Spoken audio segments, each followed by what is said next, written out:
Piny madogo e kaunti ma Kilifi yuagro chiro karita mosebedo kamedore gwengego. Gikoni kweth jomaundu osemedore kendo gitiyo kod apala e monjo jopiny timo miyo jopiny sani kod achiedh nade gikwayo tend arita e gwenge makono mondo ojiw pedha mar mako achije ma itudo kod kweth maundugo. Ka gikoni tend obila oseyulo e tich e rakruok kod kethruok rochruok mar arita.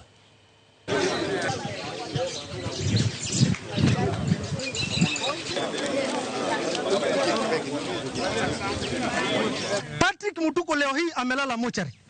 Na ile kosa kubwa Patrick alifanya ni kuamka asubuhi na kuenda kufanyia biashara apate pesa alishe familia yake. Ni haki si haki? Hiyo si haki kuwa mtu akuwa mhalifu, aliuliwa kwa njia ya unyama na aliuliwa na binadamu na ni raia kama yeye. Ajabu alikuwa ameanguka kwa ngeti ya mtu na wanasema hakuna mtu aliona akiuliwa. Penye alikuwa ameanguka hapo tu. On your right ni ngeti ya Boma Kubwa iko hapo.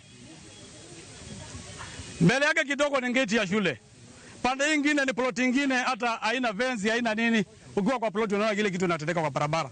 Na hakuna mtu mmoja amejichokeza. Nyinyi jamii ya Wakamba na nyinyi muondoe uoga. Si kwa kupigana. Lakini kitu ikitendeka toa ushahidi, hakuna mahali utapelekwa. Useme niliona. Na kama unaongopa ukuje niambie chama Nguye nimeona hii imetendeka. Mimi mwenyewe nitasema.